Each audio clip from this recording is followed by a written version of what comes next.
As a singer, I've always kind of prided myself in having a voice made of iron. As far as I was concerned, it was invincible. Not a sickness nor strain could stop me from singing. Back when I was touring with the Altar Boys, we would play night after night, and I would sing until my voice was raw. I never gave out, no matter how hard I pushed it. Most of us are probably familiar with the adage, you don't know what you've got until it's gone. Truth is, many of us do know what we have, we just don't think we'll ever lose it. In early 2017, I began noticing severe vocal fatigue and pain in my vocal cords. I had an endless ache in my throat that was making it difficult to both talk and especially to sing. Knowing I needed help, I made an appointment to see my ENT on June 7, 2017. After the exam, I was told that I had a massive hemorrhage on my vocal cords and that I needed to go on immediate vocal rest. So I went on strict vocal rest for 2 weeks straight. I went back to the ENT and my vocal cords were still not better. After 3 months of suffering with this, I really only had one option: undergo an operation. There were many horror stories out there of singers undergoing this operation and how their voices were never the same. The prospect of this happening to me was terrifying.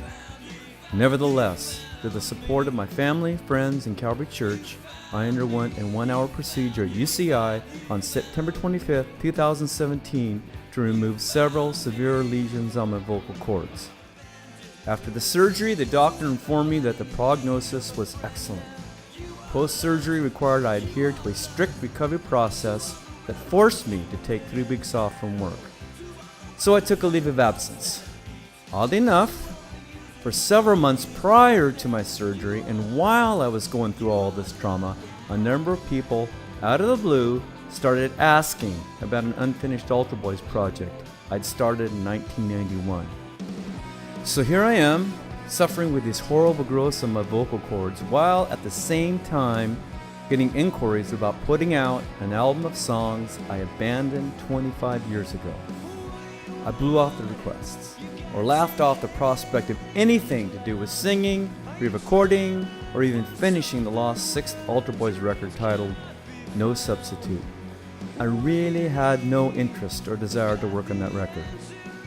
Well, with 3 weeks off from work after the operation, I thought, well, I've got a little extra time on my hands, I might as well just give those old tapes a listen. So on September 26th, the day after my surgery, I dug out my analog tape machine from the garage and spent 9 hours bringing it back to life. My son Keith and I listened to the tracks and our mouths literally fell to the ground. What we both heard was a perfectly preserved musical time capsule from the day. On these tapes were 12 well-composed songs with my individual lead vocal tracks and guitars.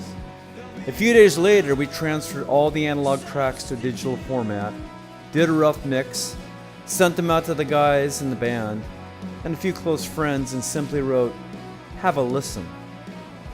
Everyone thought the tracks were really good, relevant, and deserved to be finished.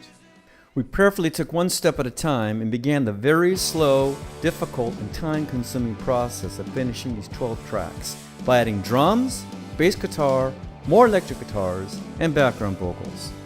We kept a strict code of secrecy over the entire project, knowing full well that if a word ever got out about what we were doing, there would be no turning back.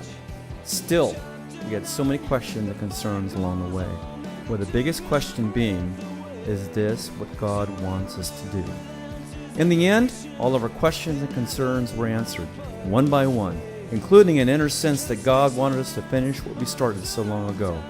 In early March, we announced our intention to finish the long-lost Altar Boys 6th record, No Substitute, and with the help of Low Fidelity Records, launched a Kickstarter campaign.